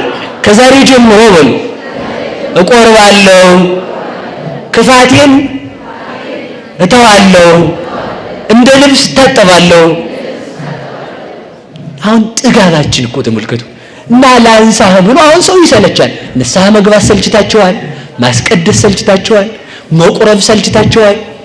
በቃ ይሰለቻል ሰው። እንዴ ጎበዝ ንስሐ መግባት ሰይጣን እኮ አውቆ እኮ ነው እንዲህ አይነት አዚም ያደረገብን። የሚምርህ ሳይሰለችህ ለምን ትሰለቻለህ ይላል። አንተ ለመማር እስኪ በሉ የሚምርህ በሉ ሳይሰለችህ አንተ ለመማር ለምንድን ነው የምትሰለቸው ነው? በሞት ያፈርሰዋል። አባ አላቸው አቤት ትናንትም ኃጢአት ሰራሁ፣ ነገም ኃጢአት ሰራሁ፣ ዛሬም ኃጢአት ሰራሁ፣ ዛሬም ኃጢአት ሰራሁ። ስለዚህ ሰልችቶኛል፣ ንስሐ አልገባም፣ ቻዋል ሲል ምን አሉት መሰላችሁ? እንዲህ አሉት፣ በሞቴ እንዲህ አሉት። ይኸውላችሁ አንተ ሰው ሕይወትን በሞት ኃጢአትን በጽድቅ እስከምትቀድማት ሩጥ። እስኪ በሉ ሕይወትን በሉ በሞት ኃጢአትን ክፋትህን በደግነት እስከምትቀድመው ሩጥ። ኃጢአትን በሞት እስከምትቀድማት ከዚያ በኋላ የማትነካ አልነካሽም የሚባለው እዚያ በኋላ። አንዳንድ ሰው ሳይገባ ነው እዚህ በኋላ ኃጢአትን አልነካትም ይላል። ስትወጣ ደግሞ ታቀምሳታለህ ማለት ነው። መልሰህ እንደዚህ ያለኝ ሆኖ እና ሰው አልነካሽም ብሎ አይወስንም። በቃ እንዳልወድቅ እግዚአብሔር ያርገኝ፣ እንድነሳ እግዚአብሔር ያርገን የሚባለው እንድንነሳ እግዚአብሔር ያርገን። ስለዚህ የሚምረን ይሰለቻል። በሉ ንገሩኛ፣ በሉ ንገሩኝ። እንደ እግዚአብሔር ያለ ማን አለ? ቢምር የማይሰለች ቅዱስ ሚካኤል። ቢምረን የማይሰለች አምላክ ካለን ለመማር መሰልቸት የለብንም። ይህንን አይነት ሐሳብ የሚያመጣ ህሊናችንን እግዚአብሔር ያረቅልን። ስለዚህ ተመልከቱ፣ ምን እያሉ በሉት? እየቸኮሉ። አሁን የምናገረው ምስጢር ብቻ ነው፣ ታሪክ አልተርክም። እናንተን እንደምትታገሱ ተስፋ አደርጋለሁ። ስለዚህ ተመልከቱ፣ እየቸኮላችሁ ብሉት። ሞት አለብኝ እያልክ ቁረብ። ከዛ አክሊል ደፍታችሁ ብሉት። የክርስቶስን ስትቆርቡ ክርስቶስ አክሊለ ሾክ መድፋቱን ለእናንተ ብሎ ራሱ ላይ የሾክ አክሊል መድፋቱን እያሰባችሁ ቁረቡ ማለት ነው። ሌላው ተመልከቱ፣ ጫማ አድርጋችሁ ብሉ ማለት ወንጌልን ተምራችሁ ተቀበሉ። የቤተ ክርስቲያንን ምስጢራት ጠይቃችሁ አውቃችሁ ቁረቡ። ወገባችሁን ታጠቁ ማለት ተመልከቱ፣ ንጽህናን ገንዘብ አድርጋችሁ ቁረቡ። ምርኩዝ ይዛችሁ ብሉት አላችሁ። ተመልከቱ፣ መስቀሉን ምርኩዝ አድርጋችሁ ቁረቡ። በመስቀል ላይ ለእናንተ የተከፈለውን ዋጋ አስቡ ማለት ነው። ይህን እንድናስብ መድኃኔዓለም ይርዳን፣ መድኃኔዓለም ይርዳን። በጉን ከበሉ በኋላ ምን ሆነ? ጉዞ በሉ እንጂ በሉ ንገሩ። ማን አለ ግን? ቅዱስ ሚካኤል አለ። በዚያ ጉዞ ውስጥ ሚካኤል አለ። ጉዞ ተጀመረ። እኔ አሁን ምንም ታሪክ አልተርክም፣ ምንም አይዟችሁ፣ አትቸገሩ። ከዚያ ተመልከቱ፣ እስራኤል ከፈርዖን ተለይተው ሲሄዱ ይላል ቅዱስ ያዕቆብ ቅዱስ አባታችን ቅዱስ ሳዊሮስ ዘስሙናይ ማለት ነው። ከዛ ሲሄዱ ተመልከቱ፣ ፈርዖን እስራኤልን መከተሉን ቀጠለበት ይላል። እስራኤል ከማን ጋር ነበር የሚሄዱት? በሉ ከቅዱስ ሚካኤል በሉ እንጂ ከማን ጋር ሄዱ ነበረ? ከቅዱስ ሚካኤል ስንጓዝ ሳጥናኤል መከተሉን አይተው ምሽዬ ነው በደንብ አድርጋችሁ የምታውቁት ነው የምፈልገው። ቅዱስ ሚካኤል ጋር ስንሆንም ሳጥናኤል አይቆምም፣ እንደው ይመጣል። መጥቶ ግን እኛን ማሸነፍ አይችልም። ተጓዙ።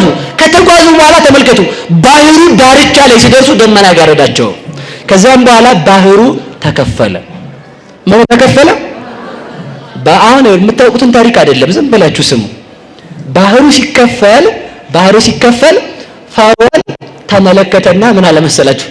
አሃ ባህር ተከፈለ፣ እኔም እሄዳለሁ አለ እና ቅዱስ ያዕቆብ ቅዱስ አባታችን ቅዱስ ሳዊሮስ ዘስሙናይ ሲናገር ምን ይላል መሰላችሁ? ባህር መከፈሉን ሲያይ አለ ፈርዖን ሙሴን እንደማያውቀው ሆነ አለ። ተመልከቱ እስኪ ባህር መከፈሉን ሲያይ በሉ። ፈርዖን ሙሴን እንደማያውቀው ሆነ። ባህር መከፈሉን ሲያይ ፈርዖን መመለስ ነው የነበረበት፣ መቀጠል እና እንደው ብንሆን እኛ መቀጠል ነው መመለስ ነው የነበረብን። ተመልከቱ በደንብ ስሙኝ፣ ይሄ ምስጢረ ሥጋዌም ስለሆነ ፈርዖን ሙሴን እስካለማወቅ ደርሶ ልቡናው ታወረ ይላል። ለዚህ ነው እግዚአብሔር ምን ይላል? ወአጸንዕ ልቦ ለፈርዖን፣ የፈርዖንን ልቡን አጸናዋለሁ አለ። እንዴ እግዚአብሔር የፈርዖንን ልብ ካጸና ችግሩ እግዚአብሔር ነው ማለት እንዲያ ማለት አይደለም። እግዚአብሔር የሰውን ልብ ያጸናል ማለት ረድኤቴን አነሳለሁ ነው። እስኪ በሉ ረድኤቴን በሉ። መሐሪው እግዚአብሔር የተለየው ልብ ምሕረት ያቆማል። ቸሩ እግዚአብሔር የተለየው ልብ ቸርነትን ያቆማል። ፈርዖንን አጸናዋለሁ ማለት እኔ አስተዋዩ እግዚአብሔር ማይምረው ባቱ እግዚአብሔር ከፈርዖን ስለይ ፈርዖን ማስተዋል ያጣል ማለት ነው። ሰው ማስተዋል የሚያጣው ማን ሲለየው ነው? በሞቴ ነገር ማን ሲለየው ነው? ሰው እስክሪብቶውን ጆሮ ላይ አስቀምጦ ቁልፉን በፖርሳው ይዞ ሞባይሉን እጁ ላይ ይዞ ውለዱ እያለ አገር የሚያዳርስ እግዚአብሔር እየተለየው ስላለ ዓለም ስላናወዘችው። ስለዚህ እንዳንረሳ ማን ከኛ ጋር ይሁን? ማን ከኛ ጋር ይሁን? ተመልከቱ፣ ከፈርዖን እግዚአብሔር ረድኤቱን ሲያነሳ የፈርዖን ልብ ደነደነ፣ የሰይጣን ከተማ ሆነ። በዚህ የተነሳ ሙሴን እስካለማወቅ ደረሰ ይላል። እስኪ በሉ ሙሴን በሉ እስካለማወቅ ደረሰ። ፈርዖን የሳጥናኤል ምሳሌ ነው። ሙሴ የክርስቶስ ምሳሌ ነው። ተመልከቱ፣ ሳጥናኤል ዲያብሎስ ተመልከቱ፣ ክርስቶስን ሶስት ነገሮችን አያውቃቸውም። የክርስቶስን ስንት ነገሮችን በቦቴ ነገሩ ሶስት ነገሮች፣ ሶስት መሰረታዊ ሐሳብ። የመጀመሪያ ለሰይጣን አይገቡትም፣ ሁለተኛ ለልጆቹ አይገቧቸውም። ዛሬ አይደለም እምላችሁ፣ ሰይጣን ዓርብ ገብቶታል አንዱ፣ ሌላው ግን እስከ መጨረሻው አልገባውም። አንዱን ነው ዓርብ የገባው። እሱ ነው እነግራችኋለሁ ዓርብ ከደረስን ማለት ነው።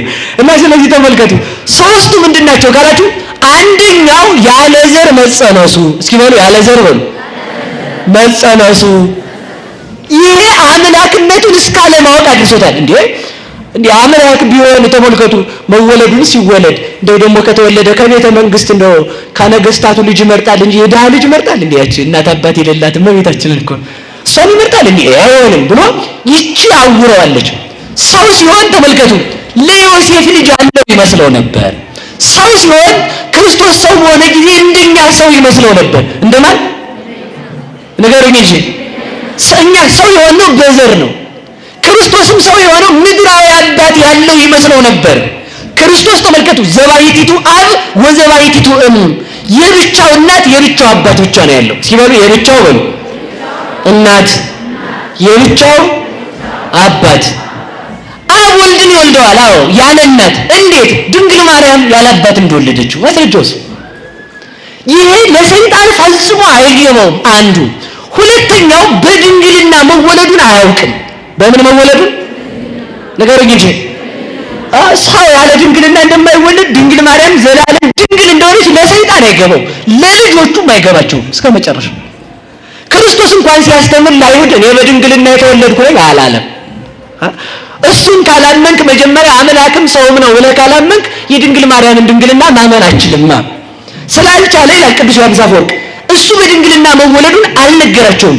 ቢነግራቸው ነው አይሁድ ተመልከቱ፣ እኔ የእግዚአብሔር ልጅ ነኝ ባላቸው ጊዜ ሊወግሩት ድንጋይ እንዳነሱ ሁሉ እንዴት አድርገው በቅናት በተነሱበት ነበረ ይላል።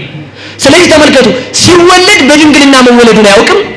አንድ ሲጸነስ እንበለዘር መጸነሱን አያውቅም። ሁለት ሰው ሲሆን አምላክም ሰውም መሆኑን አያውቅም። በሉ አምላክም በሉ እንጂ በሞቴ ሰው አምላክና ሰው አይባልም። እሺ በፍጹም አይባልም እንደዛ። አምላክና ሰው ከሆነ ሁለት ነው የሚሆነው። አምላክም ሰውም መሆኑን አያውቅም። ሰይጣን አብዝቶ ታምራትን ሲያደርግ ለማወቅ ሲለፋ ክርስቶስ አብዝቶ ይደክም ነበር አለ። ተመልከቱ እስኪ በሉ ሰይጣን በሉ አብዝቶ ማወቅ ሲፈልግ ክርስቶስ አብዝቶ ምን ይላል? ይደክማል በሉ እንጂ። ለዚያ ነው እየተከተለው እስከ ቀራንዮ የመጣው። ተመልከቱ ሰይጣን በዘር መጸነሱን ለማወቅ እንበለዘር መጸነሱን ለማወቅ ሲፈልግ እሱ ምን አደረገ? ክርስቶስ የዮሴፍ እጮኛ ናት እንድትባል አደረገ፣ ሰወረው። ሲወለድ ተመልከቱ አምላክ ይወለዳል እንዲህ ተመልከቱ። ቤተልሔም መላእክት መጥተው ሲያቸው እንደ አምላክ ተወልዶ ይሆን እንዴ ወይ ብሎ ቤተልሔም ጎላል እያለ ሲሄድ እሱ ግን ምን ማለት ያዘ? ማልቀስ ያዘ። አሃ አምላክ ቢሆንማ አያለቅስም ብሎ አሰበ እንደገና። ተመልከቱ ይችን አሰበ እሱ። ተመልከቱ ቤተልሔም ሰይጣን ሲሄድ ተመልከቱ እመቤታችን ቅጠል አልብሳው ሲያገኝ እሱ እኔን ከሳት የፈጠረ እሱ ልብስ ያስፈልገዋል አያስፈልገውም እኮ ስለዚህ ሰው ቢሆን ነው ብሎ ትቶት ሄደ ማለት። ተመልከቱ ግብጽ ያሰደደው እንኳን አንደኛው ምክንያት ምንድነው ካላችሁ ሰው ነው አምላክ ነው ልለየው ብሎ ነው። ሰው ነው አምላክ ነው ክርስቶስ አምላክም በሉ እንጂ ሰውም ይህንን እንዳያውቅ በምን ያውረው ነበር? የአምላክነትን ስራ በሰራ ጊዜ ከዚያ በታች ዝቅ ብሎ ከሰውነት በታች አንሶ ይሰራላል። እስኪ በል ከሰውነት በታች በሉ በሞቴ ነገር ይጂ። አሁን እናንተ የንጉስ ልጅ ብትሆኑ አንድ ተራ ሰው ዱላ ሽመል ይዞ ሊያባረራችሁ ቢመጣ ትሮጣላችሁ? ዞር ነገለ ሄሎ ክበቡ ባላቸው መጥተዋል ሰዎቹ አናቱን እስኪ ታሳየኛለህ ነው ዲያ ነው የሚባለው ማለት። የንጉሱ የአብ ልጅ ከሆነ ሳሰድደው ሄሮድስን አናቱን ይላል እኔ ማርፋለሁ ነው ጥያቄው። እሱ ግን ከተራ ሰው በታች ሆኖ ሄሮድስ እያሳደደው እሱ እየፈራ ግብጽ ተሰደደ ማለት ነው። አምላክ አይደለም በቃ ችግር የለውም ማለት ነው። ተመልከት፣ አብዝቶ ድካምን እየሰራ ሰይጣን ያቀርበው ነበር። ምንን እየሰራ ነገሩኝ እንጂ እንጀራ ሲያበረክት ሲያው አምላክ ሲመስለው፣ ሲርበው ሲያው ሰው ይመስለዋል። እንጀራ የሚያበረክት አምላክ ነው፣ አምላክ ነው። ቆይ ሲል እንደገና ደግሞ ሲርበው እንደገና ርቦት ያያል። የደከሙትን የሞቱትን ሕይወት ሲዘራባቸው ሲያው ተመልከቱ፣ አምላክ ሲመስለው እሱ እንደገና ደግሞ ምን ይላል? የት ነበር እንደው አልዓዛር የተቀበረ ግን ይላል። እንደገና እኮ ያቺ ሐሳብ ተመልከቱ፣ ፈጽሞ አላዋቂ ተመስሎ ነበር ለሰይጣን። እየሰማችሁ ነው? በባህር ላይ ሲራመድ ሲያይ ለካ አምላክ ነው ማለት ነው ሲል እንደገና ደግሞ ባህር ውስጥ ሆኖ ተኝቶ መርከቧን ነፋስ ተነስቶ ዥው ሲሰራል አምላክ አይተኛም እኮ አምላክ ይሆና እንደገና ምን ይላል? ይታለላል። የክርስቶስን አምላክነት እስካለማወቅ ደርሶ ዲያብሎስ እስከ ቀራንዮ ክርስቶስን ተከተለው ይላል። እስከ የት? በሞቴ ነገር ፈርዖን ተመልከቱ፣ ሙሴን እስከ የት ተከተለው? እስከ ኤርትራ በሉ። እስከ ማን ነው በሉ እንጂ። ባህር ሲከፈል ምን አለ መሰላችሁ? በጣም ቃል ለቃል ያለውን ነው። የሀገራችን የሰው ሀገር ሰው እያሻገረ እኔን አያሻግረኝም፣ ግባ በል እንግዲህ አለ ወታደሩ። እንዲሁ እኮ አስቸጋሪ። ግባ በል እንግዲህ አለ። ከዛ ተመልከቱ፣ ያ ማለት ምን ማለት ነው ሲባል ተመልከቱ፣ ባህር የተባሉ የክርስቶስ ነፍስና ስጋው ናቸው። ምንና ምን ናቸው?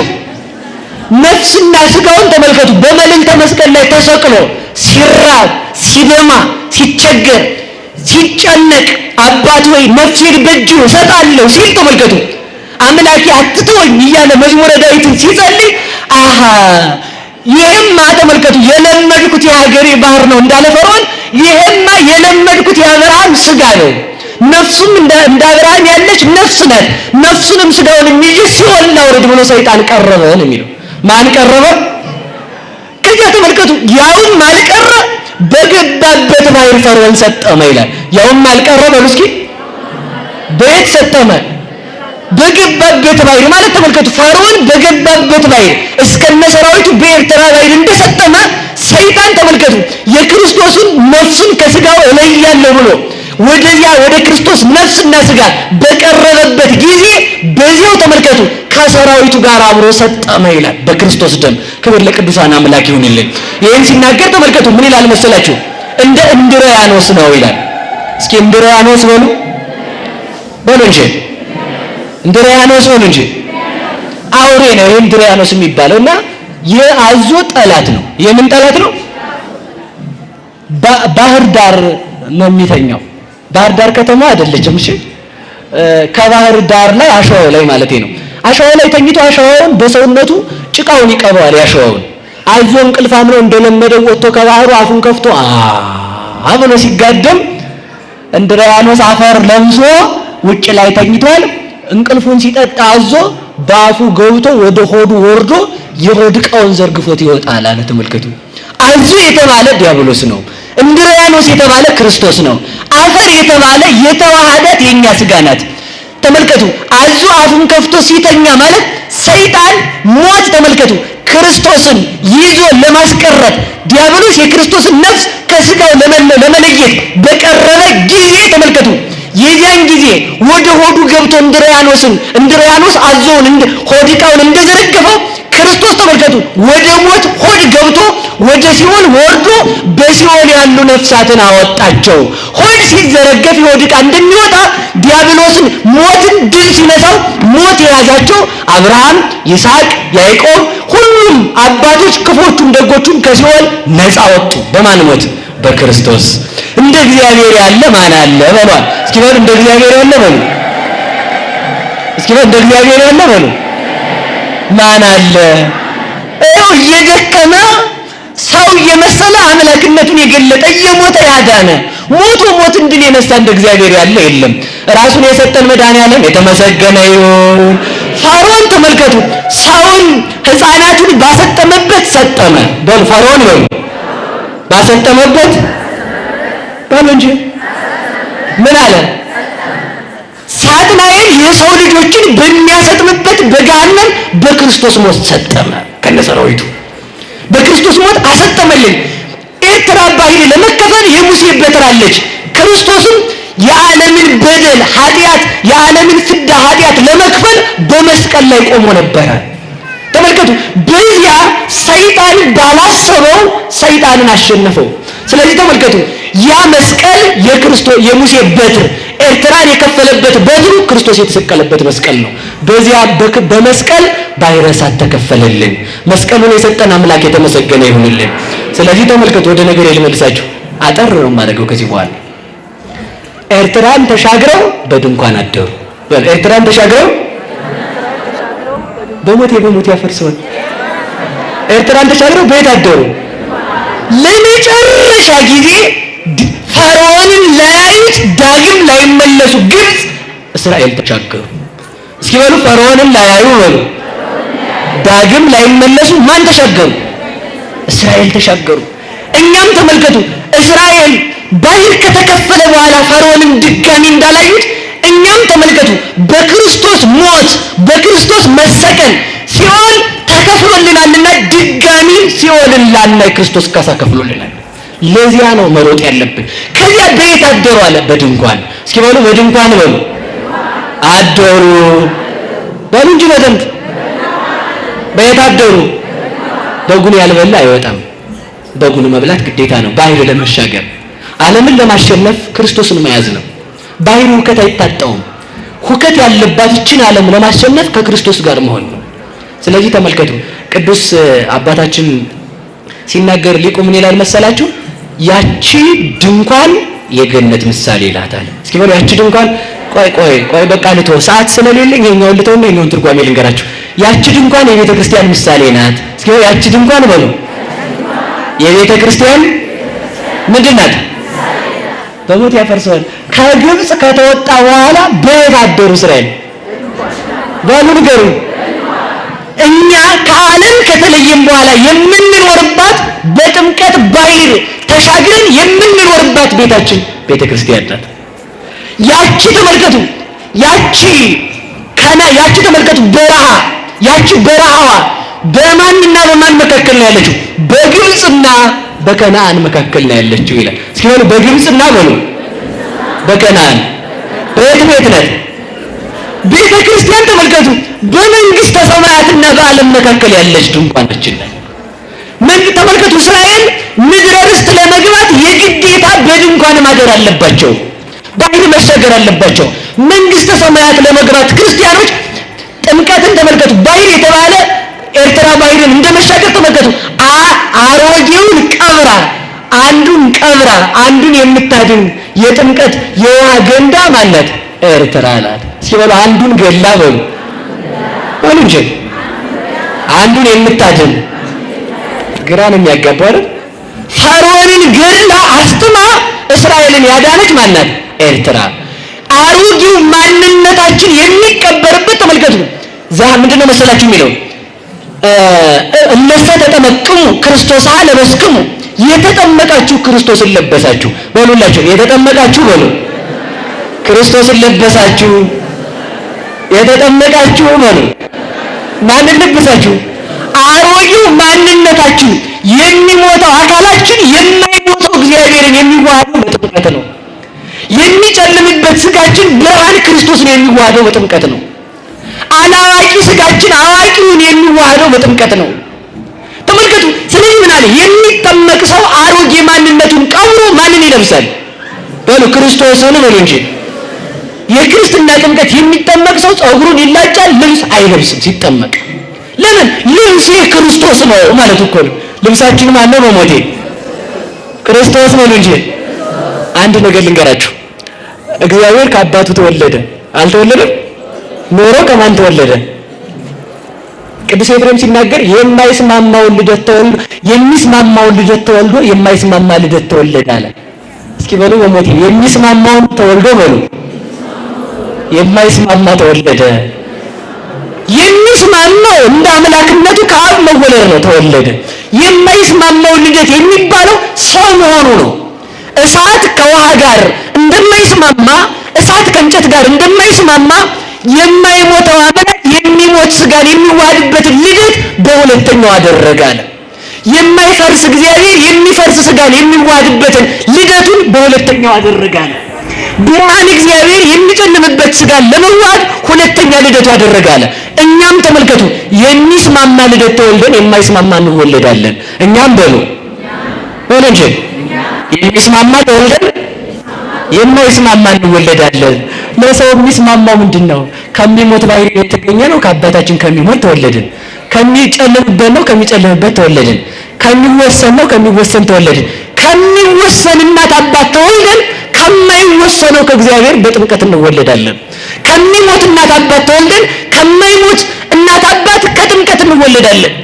ተመልከቱ ከሚጨልምባቸው እናት አባት ተወልደን ከማይጨልመው ከብርሃን ከእግዚአብሔር እንወለዳለን። ያ ማን ነው? በሉ ጥምቀት በሉ እንጂ ጥምቀት ነው በሉ እንጂ ጥምቀት ይሄ ነው። እጥር አድርጌ ብቻ ነው የምናገረው። በሞት ያፈርስብን አንድ ጊዜ ብቻ ስሙ። እጥር አድርጌ ነው በጣም የምናገረው፣ አላስረዝመውም። ትርጓሜውን ሁሉ ስለምተው የፈለኳትን ብቻ ልንገራችሁ። ከግብፅ ከወጡ በኋላ በሉ በየት ነው የሚታደረው? በበረሃ ነው እንጂ በየት ነው የሚታደረው? በየት ነው የሚታደረው? ክርስቶስን አግኝቼዋለሁ ገነት ነው የምገባው የሚል ጉራ የለም። የት ማደር አለብህ? እዚህ ድንኳን ማደር አለብህ። አይቻልም። እዚህ ድንኳን ካላደርክ ምድረ ርስት አትገባትም። ይሄ ነው ወቀወቅ። አዳም ተመልከቱ ክርስቶስ ነፍሳትን ካወጣቸው በኋላ በገነት አሳደራቸው አለ። ክርስቶስ በሉ ነፍሳትን አወጡ። በየት ነው ያሳደራቸው? ደስ ይበላችሁ። እውነቴን ነው። ለምን ብትሉኝ በገነት ቆዩ። እንግዲህ ችግሩ የከተማ ሰው ለምን ደስ እንደሚለው አይታወቅም። ዝም ብሎ ሰባኪ ስለለፈለፈ አይደለም የሚል ማለት እንደዚህ አታርጉ። እሺ ቆዩ፣ ደስ ይበላችሁ ያልኳችሁ ይሄ ነው። ከኛ በፊት የነበሩ ቅዱሳን ሁሉ ይሄዱ፣ እኛ ሳንሄድ መንግስተ ሰማያት አይገቡ። የሰማችሁ ነው። ኪያዬ የጸለዩ ጻድቃን እስከ ጾመታ አሰየኝ አይደል? እኔም ዋጋዬን እስከምሰጠኝ ጻድቃን ይጠብቁኛል አለ። የወሰዳቸውን ነፍሳት ክርስቶስ መንግስተ ሰማያት ሳይሆን ያስገባቸው ገነት ነው። ሲበሉ ገነት ነው በሉ። ገነት ላይ ደግሞ አብርሃም፣ ይስሐቅ፣ ያዕቆብ ደጋግ አባቶች ቅዱሳን ሁሉ በዚህ ዓለም ትውልድ እስከሚያበቃ ሰማይና ምድር እስከሚያልፍ ድረስ መንግስተ ሰማያት ስለማይከፈት አብረን ነው መንግስተ ሰማያት የምንገባው ማለት። ስለዚህ ቀን እግዚአብሔር ያብቃ። በገነት የሌለ በሉ መንግስተ ሰማያት አይገባም። ንገሩኝ እንጂ በጎላው ነው ግብር የሚለወጡ እነ ኤልያስ ይኖራሉ። የዛን ጊዜ ወደዚያው ሞተው ወደ መንግስተ ሰማያት የሚሄዱ ማለት ነው። በጎላው ግን እንደዚያ ነው። ጎላ ማለት መጠጫው እንዳይመስላችሁ እሺ፣ ትቼዋለሁ።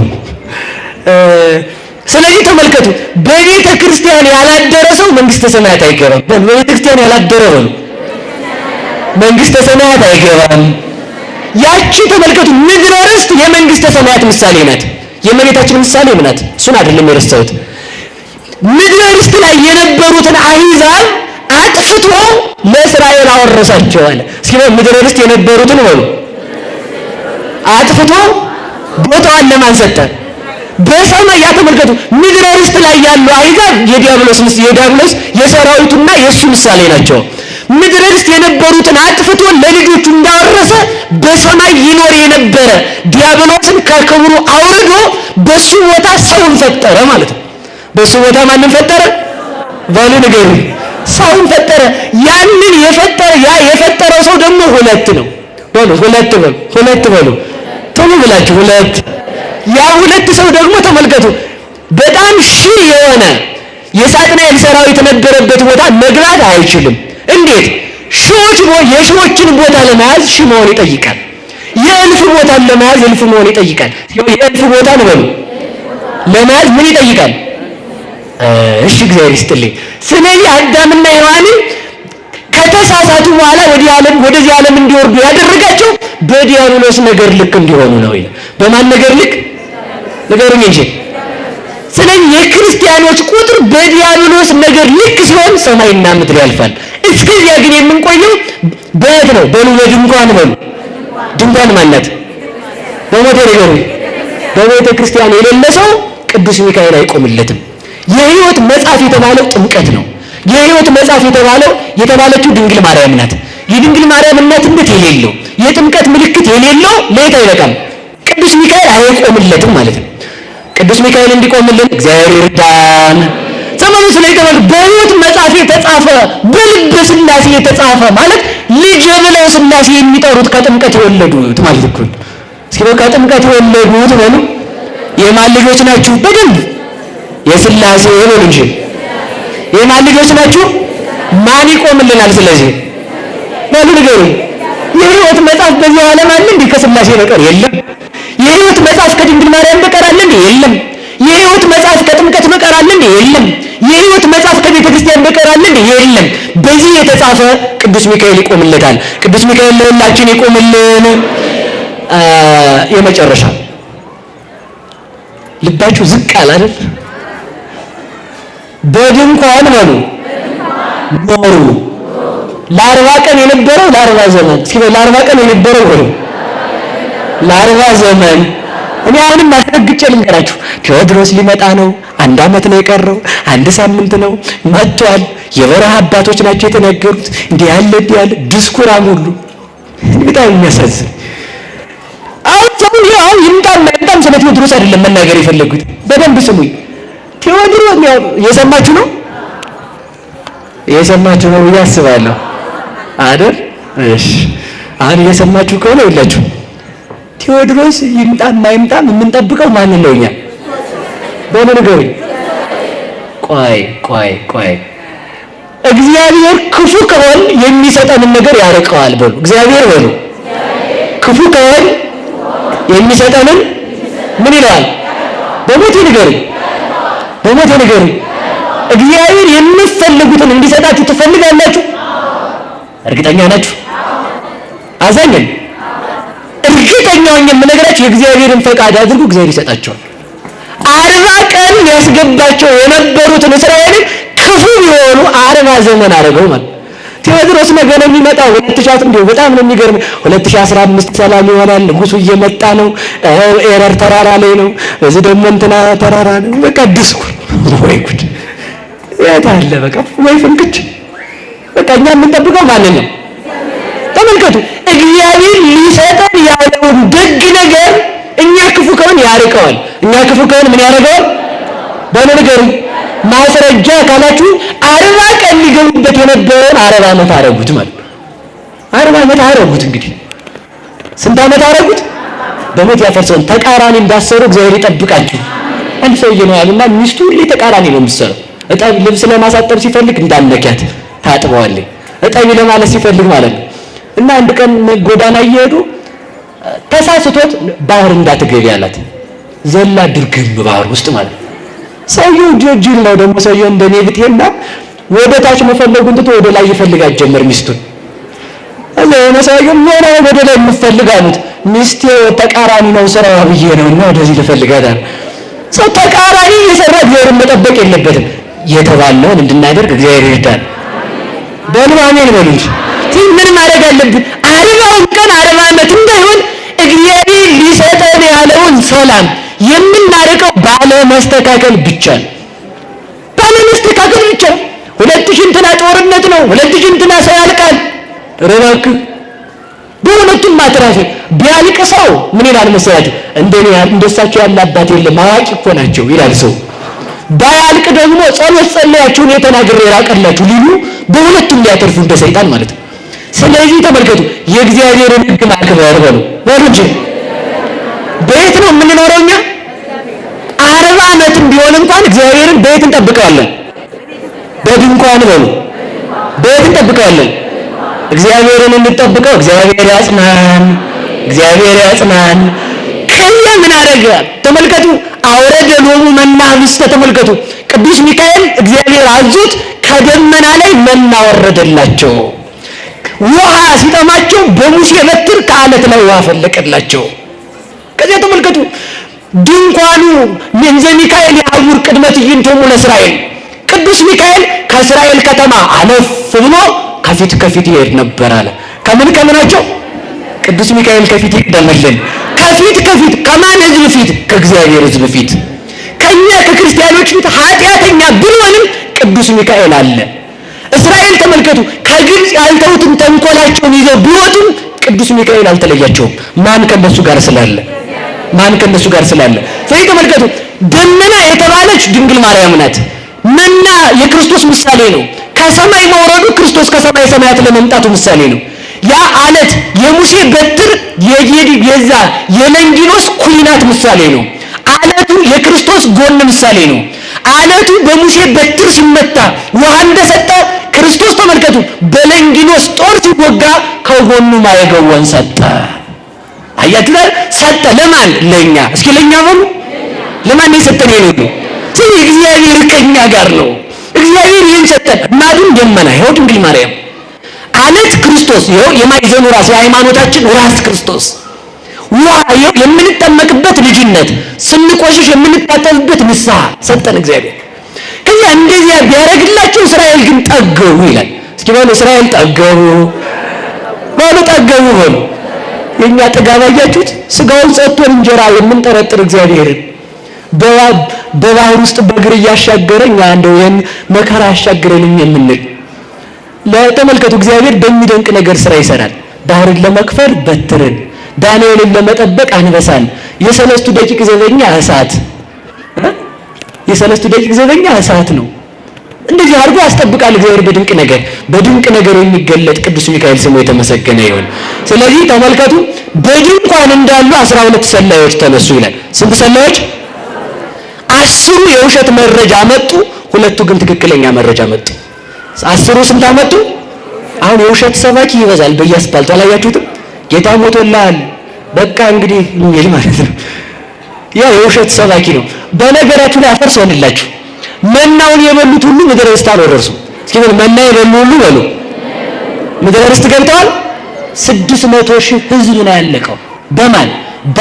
በ10ሩ የውሸት ጎብኚዎች ምክንያት በካህዲያን የተሳሳለ ያላችሁ የክርስቶስን ስጋ እየቆረቡ እኔ እኮ ቄስ ነበርኩ፣ እኔ እኮ መነኩሴ ነበርኩ፣ እኔ እኮ ጳጳስ ነኝ፣ ሳቆርብ ነበረ፣ ሳጠምቅ ነበረ ብትል ከቤተ ክርስቲያን ከወጣ ጌታዬ በዚያው በበረሃ ነው የምትቀረው፣ በሲኦል ማለት ነው። እና በቤተ ክርስቲያን ጸንተን እንድንኖር እግዚአብሔር ይርዳን።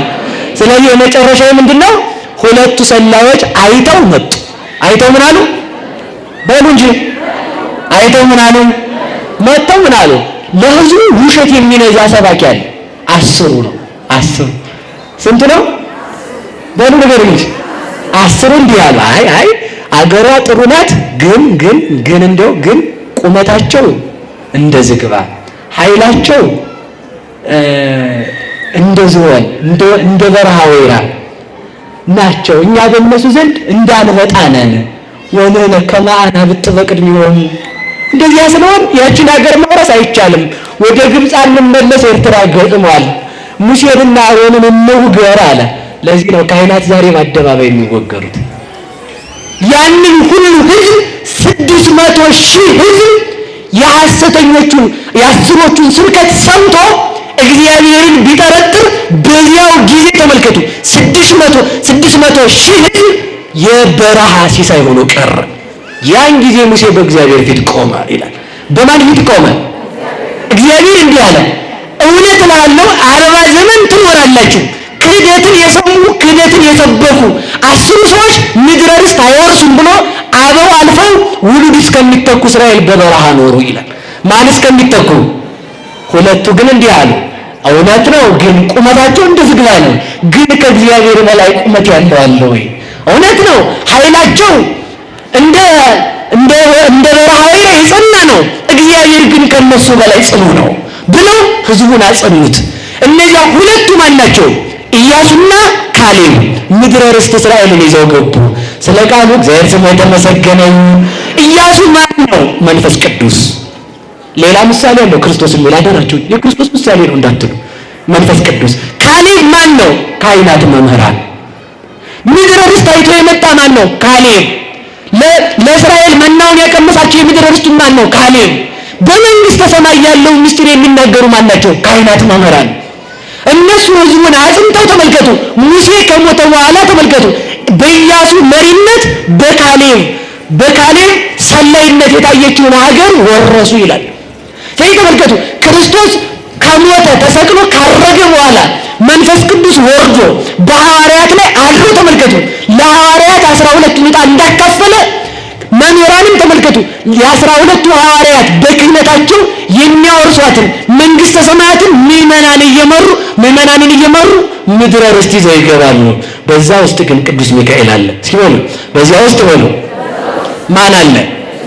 ማን አለ? ማን አለ? ስለዚህ ሁላችሁ አብቅቶላችኋል፣ ጉዳችሁ ፈልቷል፣ ዘንድሮ ፍሩ ይላችኋል። የማይነቀዝ እህል ከምሩ፣ በርበሬም ማስፈጩ፣ ወይራም አምጡ፣ ክትክታም አምጡ ለመብራታችሁ የሚሉ ሌባ ሰላዮች ከልቡናችን እንዲወጡ መድኃኒዓለም ይርዳል።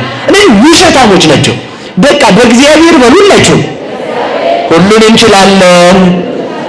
ሚካኤል በሉ ይቆማል።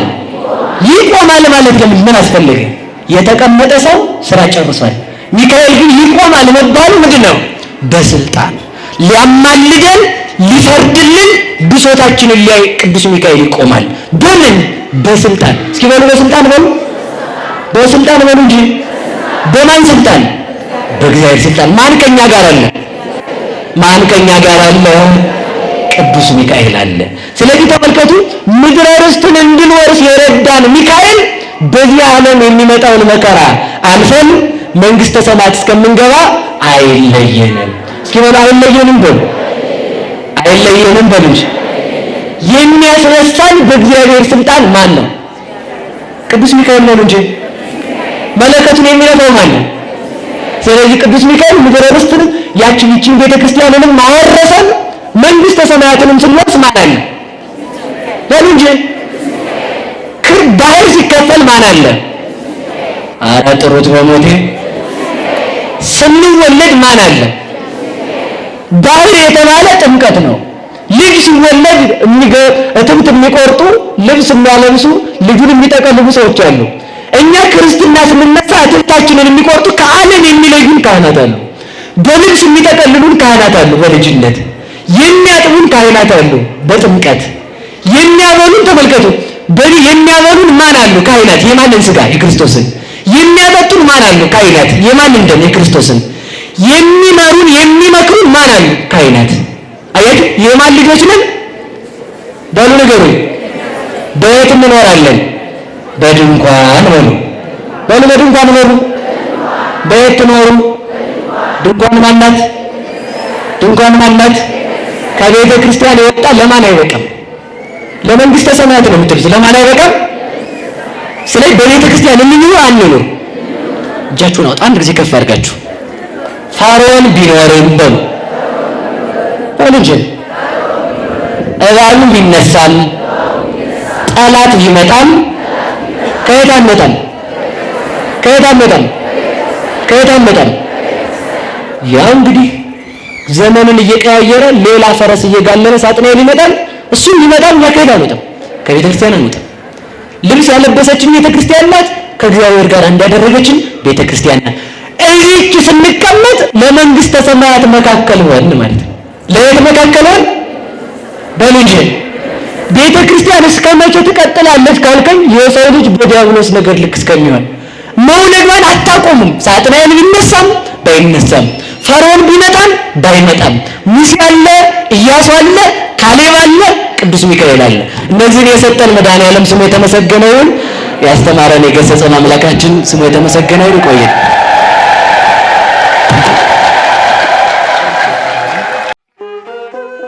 ንቁ ኦርቶዶክስ ተዋሕዶ የጸሎትና የንስሐ መርከብ ማህበር በእግዚአብሔር ፈቃድ በወንድማችን የኔነህ ተስፋዬ አስተባባሪነት ከተመሰረተ ጊዜ ጀምሮ ከሚሰጣቸው ዘርፈ ብዙ መንፈሳዊ አገልግሎቶች መካከል የሐዋርያዊ አገልግሎትና ያሬዳዊ ዝማሬዎች አንዱ ነው። በዚህ ክፍል የኦርቶዶክሳዊ ተዋሕዶ ቤተክርስቲያንን ዶግማና ቀኖና የጠበቁ ኦርቶዶክሳዊ ለዛ ያላቸው ለነፍስ እረፍትን የሚሰጡ ወቅታዊና ዘመኑን የዋጁ ስብከቶችና ያሬዳዊ ዝማሬዎችን በመላው ዓለም ለሚገኙ ተመልካቾቹ በንቁ ሚዲያና በኢትዮ ማህበር የዩቲዩብ ቻናል እያቀረበ ይገኛል። አገልግሎቱ በመላው ዓለም ለሚገኙ አማኞች ተደራሽ እንዲሆን በየዕለቱ የሚለቀቁ ስብከቶችንና መዝሙሮችን ላይክና ሼር ያድርጉ። እንዲሁም የዩቲዩብ ቻናላችንን ሰብስክራይብ በማድረግ የዚህ ታላቅ አገልግሎት ባላሻራ ይሁኑ። ንቁ ሚዲያ ርቱ የቤተ ክርስቲያን ልሳን